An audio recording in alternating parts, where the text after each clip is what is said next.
Las servidumbres. Las servidumbres es una palabra que nosotros en la actualidad la utilizamos con un sentido, pero en el derecho romano significa otra cosa.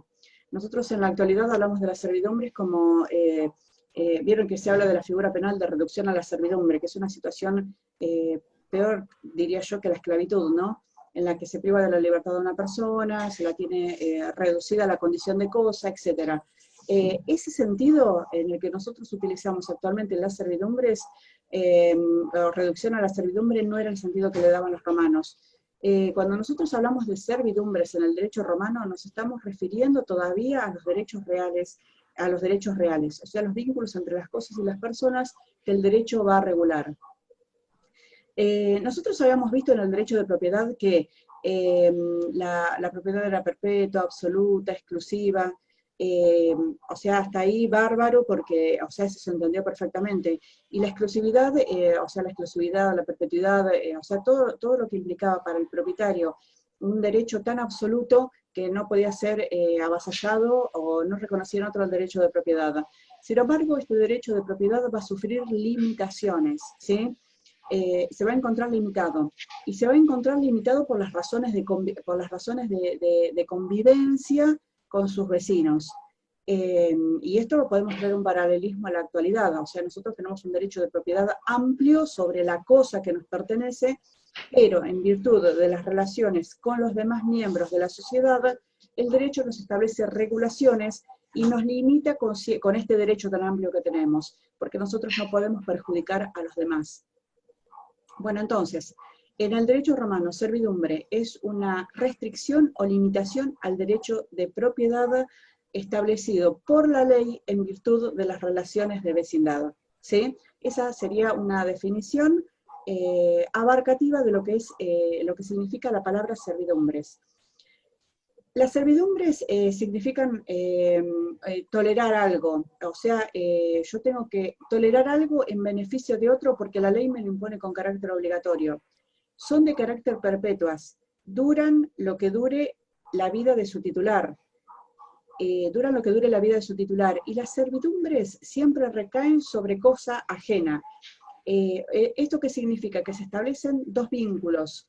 Uno llamado, en el caso de una servidumbre real, ¿no? Que ahora vamos a ver qué es, un fundo sirviente y un fundo dominante.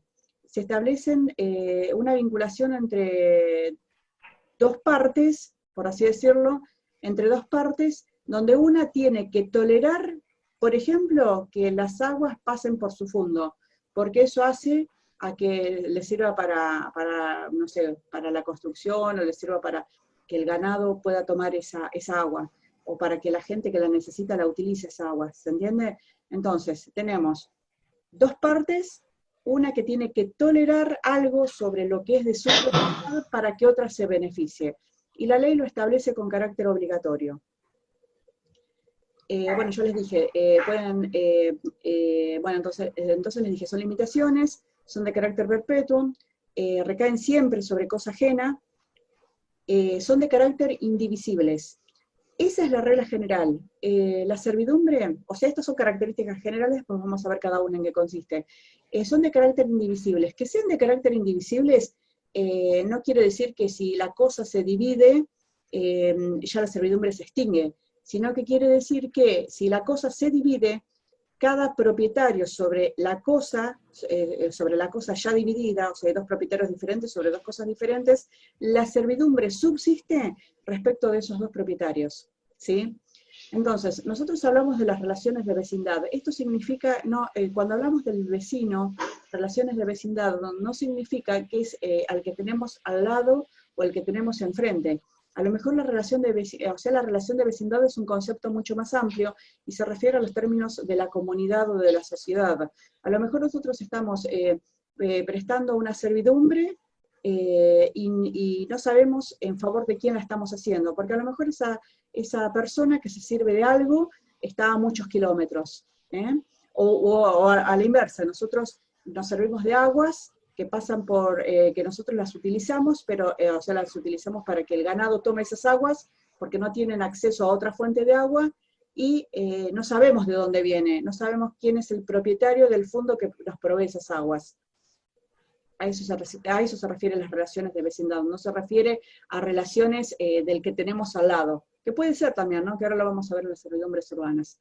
Bueno, ahora vamos a ver las clasificaciones. Las servidumbres podrían ser, o sea, tenemos las servidumbres rústicas o prediales y las personales.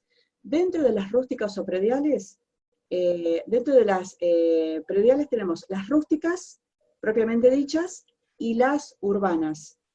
Las rústicas son de tres clases: iter, I-T-E-R, iter, actus o ductus, según el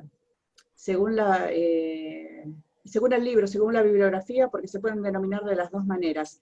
Entonces, repito, servidumbres rústicas: iter, actus o ductus y vía. Esas son las tres con las que voy a empezar. Iter, derecho de paso a pie o a caballo.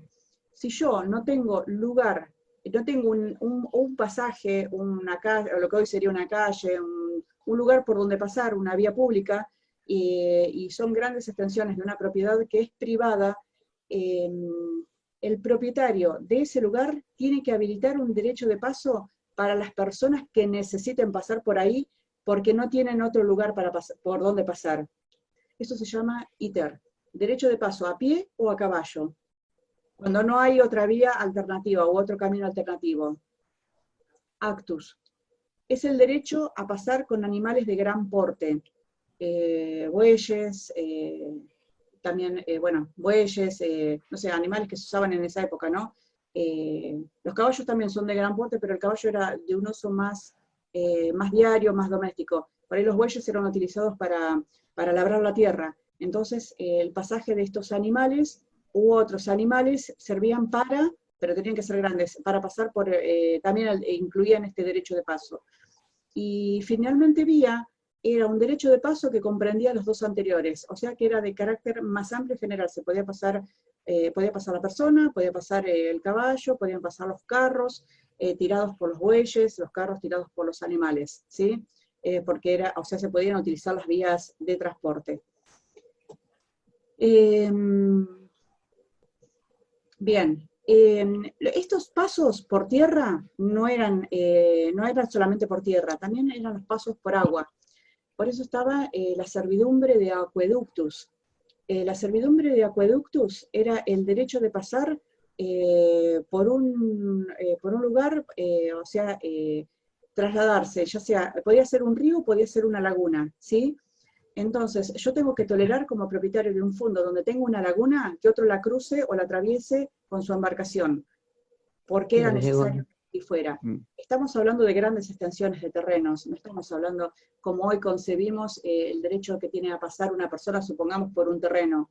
No es necesario, porque en la actualidad tenemos calles y hay otro tipo de construcción edilicias, urbanas, que permiten los pasos, pero en esa época, y siendo grandes extensiones de tierra, se tenía que regular esto de esta manera. Entonces, yo tengo derecho a pasar, utilizar el río que pasa por otros terrenos, fondos que son de otra persona, que a lo mejor ni sé quiénes son, pero los propietarios de esos lugares me tenían que permitir el derecho de pasar por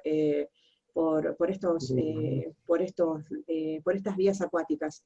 Las lagunas, había grandes lagunas y bueno, se podía cruzar con embarcaciones. Y después el acueductus. El acueductus consistía en los pasos de agua que yo tenía que tolerar, no importa de dónde vinieran, porque seguían la pendiente del suelo, y no podía utilizar desviaciones de carácter artificial. Si esa corriente de agua, con el paso del tiempo, desviaba su curso, de manera natural, autónoma, es otra cuestión. Ahí nadie podía reclamar nada. Pero si esa corriente de agua pasa por mi terreno, yo tengo que tolerar que pasen esas aguas y no puedo hacer canales artificiales, diques, o lo que hoy sería un dique, ¿no? O una desviación por medios, en la que intervenga la mano del hombre. Esa es la servidumbre de acueducto. Ahora vamos a pasar a las servidumbres urbanas. Acá con lo urbano también, yo siempre les hago esta aclaración porque parece que lo urbano es relacionado con la ciudad. Vieron que está el campus, el campo y lo urbano.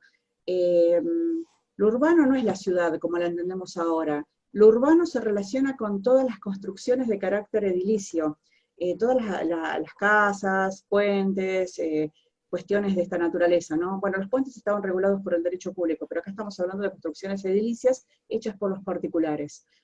Y estas construcciones edilicias se podían referir tanto al campo como a la ciudad, o sea, lo urbano podía existir también en el campo. Estamos hablando en los términos de lo que era en el derecho romano.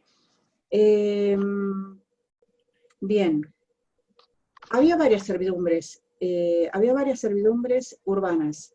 Estaba la servidumbre de apoyo de viga.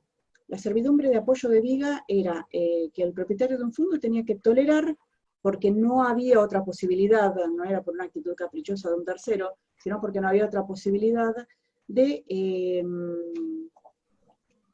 de tolerar o permitir que una construcción vecina podía ser un muro, parte de una pared, por eso se llama servidumbre de apoyo de viga. Empieza siendo los materiales de construcción que se apoyan de la pared del vecino a nuestra pared. Acá sí estamos hablando de relaciones de vecindad contiguas, en donde yo tengo que tolerar que el otro apoye parte de su techo, alguna, sí, bueno, viga, llanera o alguna construcción de la índole que fuera, porque no tiene otra posibilidad de apoyarla, y eso le va en peligro a su construcción. Entonces eso era tolerado. Después estaban las servidumbres mitindae, que son las de las caídas de las lluvias, de las aguas pluviales. Vieron en la actualidad que nosotros en nuestras construcciones ponemos canaletas, y nuestras canaletas, cuando llueve, las aguas caen sobre lo que es nuestra propiedad, no puede caer sobre la propiedad del vecino. En Roma ocurría algo parecido, no existía el sistema de canaletas o desviación de las aguas como existe ahora, sobre nuestro propio terreno, que se va sobre una red, urbana, ¿no? Que ya está construida, una red subterránea, quiero decir, ¿no? En esos momentos, como no existía un sistema de redes, o sea, en los primeros tiempos no había un sistema de desviación de las aguas por lo que después existieron con las cloacas y aguas pluviales, llovía y las aguas iban tomando un curso según la desviación del suelo. Y a lo mejor el propietario que vivía en las zonas más bajas tenía que soportar, tolerar, padecer o sufrir, del que habla Alfredo Di Pietro, tenía que tolerar que las aguas se me acumularan, ¿sí? Y yo no podía hacer desviaciones perjudicando a otro. O sea, el que se perjudicaba era por la desviación natural del terreno. A eso se refiere las medidas de aguas pluviales. Y algo parecido pasaba con las aguas que eran de los usos domésticos, las aguas servidas, las aguas que se usaban para lavar cosas, para la higiene personal, para los desechos orgánicos. Por eso después se crean los sistemas de cloacas, porque en los primeros tiempos había, era la propia casa la que construía un pasaje para que eso se fuera, y después el curso que tomaba era el que tomaba, ¿no? Y esto por ahí le repercutía en perjuicio a alguna persona. Entonces eso generaba aguas servidas, putrefacción, olor, un montón de cosas que perjudicaban, que podían perjudicar a alguien.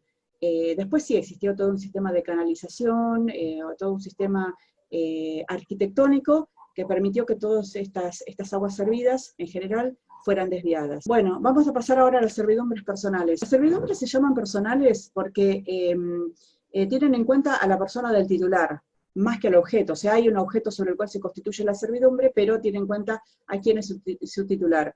Entre ellos encontramos el usufructo. El usufructo es un instituto jurídico que existe en la actualidad, muy parecido a como estaba regulado en el derecho romano. El usufructo es muy antiguo y se desprende, se desprende de dos conceptos, por eso es muy fácil entender de qué se trata. Por un lado el usus y por el otro lado el fructus. El usus es el derecho a servirse de la cosa, y también el derecho a servirse de los frutos. Entonces, no se trata de un contrato, se trata de un derecho real sobre cosa ajena. si bien hay dos partes que acuerdan sobre algo, no es un contrato. Esto hay que tenerlo muy en cuenta, porque por eso se estudian derechos reales y si no los vamos a estudiar en los contratos, porque a veces ocurre que esto genera este tipo de confusiones desde este punto de vista jurídico. Entonces, es el derecho real de servirse de una cosa ajena dejando a salvo su sustancia. ¿Qué quiere decir? Se los voy a traducir en términos prácticos. A ver, ¿ustedes escucharon alguna vez cuando alguien dice, fulano le donó la casa a Mengano, pero la deja vivir hasta el día que fallezca? Eso es usufructuar. Le dejó el derecho de usufructo. Entonces, la casa en la que yo vivo es de otro, pero ese otro permite que yo viva, tengo que pagar la luz, ocuparme de los gastos, etc. Eso es usufructuar. Yo me estoy sirviendo de algo en beneficio propio, pero es de otro, y tengo que cuidar la cosa. Yo no puedo hacer con la cosa lo que quiera porque ya no soy propietaria. O sea, eso sería traducido, ¿no? Entonces, es el derecho real de usar y gozar de una cosa dejando a salvo su sustancia. Aparecen dos personas, el propietario y el usufructuario. El propietario permite que un tercero utilice en su provecho esa cosa, pero bajo ciertas condiciones. En primer lugar, no le puede cambiar el destino económico de la cosa. Si yo tengo una casa que es para los fines de vivienda, no la puedo transformar en un comercio. Por ejemplo, ¿no? En términos más actuales. En tiempos de la época de Roma, hay ejemplos muy clásicos. Si es un campo que tiene árboles frutales, yo no puedo arrancar los árboles frutales y destinarlo al cultivo, poner semillas y recoger la siembra de trigo, por ejemplo, ¿no? Entonces, si el lugar, el objeto sirve para algo, yo tengo que mantener esa finalidad económica que siempre tuvo. No la puedo alterar, porque si yo la altero, primero que no puedo, a lo mejor no voy a poder recuperarla al estado anterior al momento de devolverla. No la puedo volver al estado anterior al momento de devolverla. Por eso no puedo alterar la cosa. O sea, si yo arranco todos los frutales, ¿cómo hago al momento de restituírsela al propietario de la cosa? ¿Cuántos años me lleva a plantar los frutales que vuelvan a crecer? Y bueno, un montón de cosas más. Eso por un lado. No se puede alterar el destino económico. Yo no puedo, es de carácter gratuito, yo no puedo alquilarla, no se la puedo dar a otro a cambio de dinero. Y que sea de carácter gratuito no quiere decir, que yo me tenga que hacer cargo de los gastos que genera la cosa, ¿sí?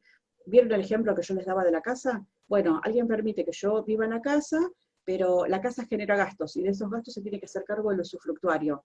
Y el usufructuario tiene que reponer todos los desmedros o todas las... Nos estamos quedando sin tiempo, igual lo voy a retomar. Todos los desmedros, todos los perjuicios que tuvo la cosa. Por ejemplo, si se secan los árboles frutales, tengo que reponer el árbol frutal, ¿se entiende? Si se perdió por el motivo que fuera. O sea, si a mí me dieron un campo con 100 árboles frutales, yo no puedo devolver 30, 50 o 70. Tengo que devolver la cantidad o mejorado si se puede. Entonces, a partir de ahí, sí servirme de los frutos. Con el ganado, por ejemplo, si yo estoy usufructuando ganado y me dieron 20 cabezas de ganado, se me murieron 2, lo repongo de las crías, ¿sí? La cría es un fruto, pero la cría deja de ser un fruto cuando se me murieron 2 o 3, los tengo que reponer con esas crías. A partir de que yo lo repuse, entonces a partir de ese momento, entran por el mismo link, les aclaro, antes de que se corte. Y si no pueden entrar o hay algún problema, les mando un nuevo link muy rápidamente. Entonces, yo lo repongo con las cabezas de ganado que hayan nacido. A partir de que repuse la cantidad que me había dado originariamente el propietario, inmediatamente empiezo a usufructuar las crías. Bueno, el quasi usufructo. El quasi usufructo en realidad apareció... los autores dicen que apareció por distintos motivos. Algunos dicen que apareció por una cuestión de necesidad económica. Había momentos en que había grandes crisis económicas en el imperio, y en la época del imperio, y vieron que no se, o sea, la cosa tenía que conservarse de acuerdo a sus sustancias, según la esencia del usufructo. Se permitió que el paterfamilias, en caso de extrema necesidad o necesidad de las personas que estaban bajo de su potestad, pudiera consumir la cosa. Se le daba la posibilidad de que la consumiera en la medida que cuando se recuperara económicamente pudiera devolverla. Esa es la esencia del quasi usufructo. En realidad rompe las reglas, aparece después, se la ubica, o sea, se la ubica más o menos en el siglo IV, pero es como que rompe las reglas o el paradigma de lo que significaba el usufructo. Los derechos y obligaciones, ¿no?, que tiene, tanto en el usufructo como en el quasi usufructo, ¿no? Los derechos y obligaciones que tienen las partes que intervienen. A ver, el paterfamilias tiene derecho a que se le devuelva la cosa tal cual fue dada. El usufructuario tiene la obligación de devolverla. ¿Qué pasó? Ah, se me cerró la pantalla, pensé que se había cortado. El paterfamilias tiene la obligación, o sea, el paterfamilias entrega la cosa, tiene derecho a que la cosa se le devuelva como le fue dada. El usufructuario tiene obligación de reparar los perjuicios, las disminuciones, el deterioro que hubiese tenido la cosa, excepto aquel deterioro que hubiese sido por la naturaleza propia de la cosa, ¿sí? Por ejemplo, si un animal envejece y a causa de ese envejecimiento muere, en ese caso no tiene que reponerlo, porque no, fue por un hecho de la naturaleza, no fue por algo que fuera culpa o negligencia, impericia de este usufructuario, ¿sí? Por otro lado, si el usufructuario, por decirlo de alguna manera, se tentaba y se quería quedar con la cosa, podía el propietario ejercer la acción reivindicatoria que vimos en la clase de propiedad, ¿se acuerdan? Cuando alguien se quedaba, o sea, quería reclamar algo que fuera suyo, que lo tiene un tercero, podía reclamarlo por esta actio. Y también estaba la posibilidad de ejercer la acción de la ley Aquilia, que todavía no lo vimos, que es un tema muy lindo que nosotros lo vamos a ver cuando veamos el derecho, cuando veamos los delitos privados, que es lo que vemos en nuestra materia, ¿no? La acción reivindicatoria. Y yo creo que hablé de la acción reivindicatoria cuando hablé de la sentencia o lo que regulaba la sentencia en esa acción reivindicatoria, en donde hay obligación de restituir la cosa, pero se puede aplicar la acción de la ley Aquilia cuando la cosa se devuelve deteriorada por culpa o dolo del sujeto que maltrató, en este caso sería el usufructuario, que maltrató al esclavo, maltrató al animal, rompió la cosa, en el caso de que sea una cosa corpórea, etc. Las responsabilidades que surgen para el usufructuario, entonces, para recuperar la cosa, para el propietario de la cosa, recuperarla por la acción reivindicatoria, y no por las disminuciones, deterioros, etc. La acción por la ley, la acción de la ley Aquilia, por la cual se reclamaba una suma dineraria, según el valor que hubiese tenido la cosa la mayor parte del año. Bueno, depende. Ahí hay dos capítulos que los vamos a ver cuando veamos las figuras delictivas. El usufructo. Y después tenemos la figura del usus, o uso. El uso es una servidumbre de carácter personal en la que se le permite al sujeto servirse de la cosa, pero los frutos no puede tocarlos. Se rige por las mismas reglas que el usufructo, y esa es la diferencia. Es el uso nada más, es el derecho a servirse de la cosa, o sea, tiene el pleno goce de la cosa, pero y tiene que, bueno, obviamente las situaciones son las mismas. Tiene que devolver la cosa tal cual la hubiese recibido. No la puede devolver disminuida, desmejorada, deteriorada, rota, lo que fuera. Y tiene que devolverla con todos los frutos. Y se rige, bueno, como les decía, por las mismas reglas que el usufructo. O sea, obligación de restituir, obligación de pagar los daños, y obligación de reponer o hacerse cargo de los gastos que implique por ese deterioro que hubiese sufrido. Voy a recaer tanto sobre cosas muebles, inmuebles, cosas que estuvieron dentro del comercio, o sea, en contraposición a las cosas sagradas, santas y religiosas. El habitatio. Vamos a pasar al habitatio. El habitatio es otra servidumbre, en donde acá se tiene en cuenta la titularidad de la persona sobre la cual recae. El habitatio era el derecho de vivir, estar en una construcción que fuera ajena. Obviamente que era de carácter gratuito, y porque si fuera de carácter oneroso sería un alquiler, ¿sí? Entonces era de carácter, esa es la diferencia que tenemos con la locación de cosa inmueble. Era de carácter gratuito y no podía arrendarla a terceros, ni podía sacar ninguna ventaja de carácter económico. Podía habitarla en parte o en la totalidad de esa construcción edilicia.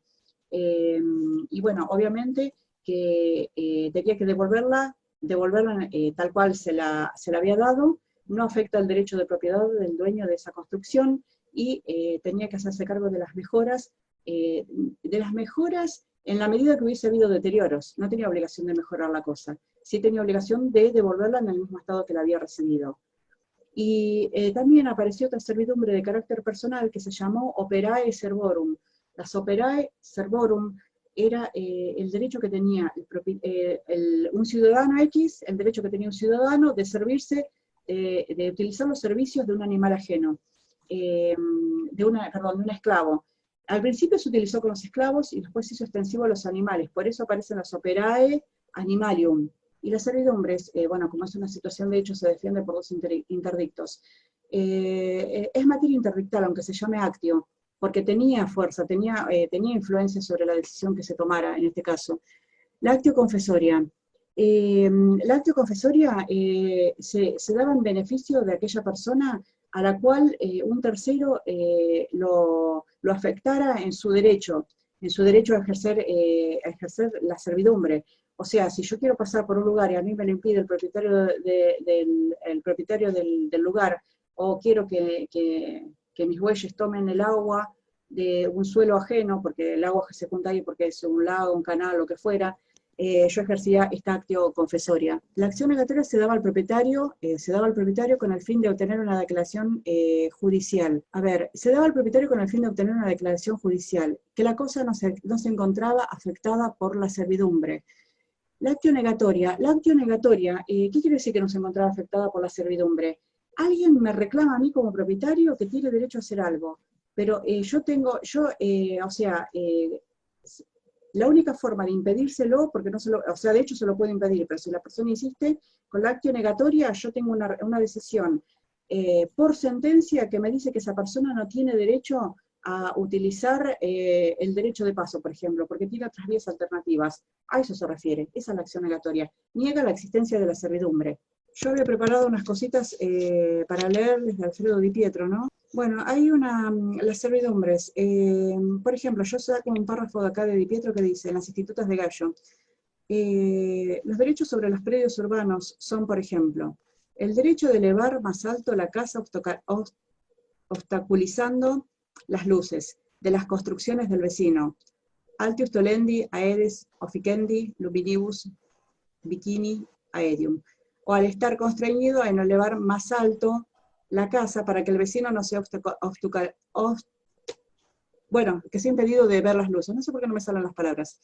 A ver, acá, la servidumbre altius tolendi y altius non tolendi. Derecho de propiedad. El derecho de propiedad, o sea, esto es muy rico este tema, es mucho más amplio de lo que yo les estoy explicando hoy. Servidumbre altius tolendi. La servidumbre altius tolendi se relaciona con las construcciones. Yo, por mi derecho de propiedad, puedo hacer las construcciones mucho más alto, o sea, hasta la altura que yo quiera. Eso es en el derecho romano. Ahora vamos a ver que eso tiene un límite, no es tan así. En el derecho actual, yo les hago estos paralelismos para que, porque es una forma de aprendizaje, ¿no? La comparación, y para que para que lo incorporen, ¿no? En este proceso de construcción del aprendizaje. A ver, ustedes, lo pensamos en los términos actuales. ¿Ustedes pueden construir un edificio en la actualidad hasta la altura que ustedes quisieran? No, porque hay normas municipales que lo prohíben, ¿sí? Y entonces, si ustedes infringen esas normas municipales, pueden tener una multa. Y, bueno, obviamente presumo que si prospera la acción judicial, un juicio, hasta les pueden hacer destruir todo lo que hubiera sido construido de más. Porque eso puede, bueno, por una cuestión de reglas urbanas. Bien, derecho romano, al igual que en el derecho actual, derecho de propiedad, supuestamente nosotros tenemos derecho a construir hasta la altura que quisiéramos, paredes, casas, todos los edificios, construcciones edilicias de cualquier índole. Alfredo Di Pietro, ¿qué está diciendo acá? Que con la construcción Altius tolendi generó la otra servidumbre, la Altius non tolendi. Bien, altius non tolendi, o sea que yo tengo que construir hasta determinados pies de altura, una pared o una casa, lo que fuera. No privar de luces al vecino. ¿Por qué? Porque las construcciones vos le tapás, en realidad no es la luz, no es solamente la luz natural, sino es la posibilidad que vos tenés de ver un poco más allá de donde estás ubicado. Y es luces, es vistas, es aire. No se puede con construcciones enormes cerrar a otro, a eso se está refiriendo. Entonces, para que al principio existió el Altius Tolendi, nadie me puede impedir a mí, y por otro lado, aparece en contraposición, para que nadie salga perjudicado, la Altius non tolendi. Parecen contradictorias, pero una nace a consecuencia de la otra. Entonces, el derecho, bueno, también el derecho de goteo de aguas corrientes, fluminum et stilidiciorum ius, bueno, por el cual el vecino recibe el agua que corre por goteras o canaletas en su área o en su casa. Y tiene que también dejar penetrar las cloacas. Cloacae y mitandae es la otra, se juntan, ¿no? Y la de permitir luces. Bueno, después habla de la iter actus iria, que yo ya les había explicado. Bueno, acá también habla del Altius Tolendi, y bueno, de la servidumbre cloacae y mittandae. Consiste en el derecho de dejar penetrar en el fondo propio las instalaciones pertinentes del vecino por donde pasan las inmundicias. Esto está en el Digesto de Justiniano, y es de naturaleza semejante a la de dejar introducir las vigas del vecino en el muro propio. Esto aparece también en el Digesto de Justiniano. Y bueno, esto de las servidumbres también generaba, que yo creo que esto lo trata el libro de Iglesias, si no me equivoco es el libro de Iglesias, ¿qué pasaba con el tema de las ramas que pasan? Es bárbaro este tema, ¿no? Porque es un tema tan actual. Las ramas de los árboles de los vecinos que pasan sobre nuestro muro o sobre lo que ya es nuestra propiedad. Eso es igual que en el derecho actual. Le pido al vecino que la corte, Si el vecino no la corta, estoy habilitado a cortarlo, igual que en el derecho romano, porque yo no puedo, mi derecho de propiedad, avasallar los derechos de los demás. O sea, ¿por qué el vecino tiene que tolerar que mi árbol le caigan las hojas, le caigan los frutos que ya no sirven, etcétera? Y es más, este corte de las ramas lo habilita también a apropiarse de los frutos.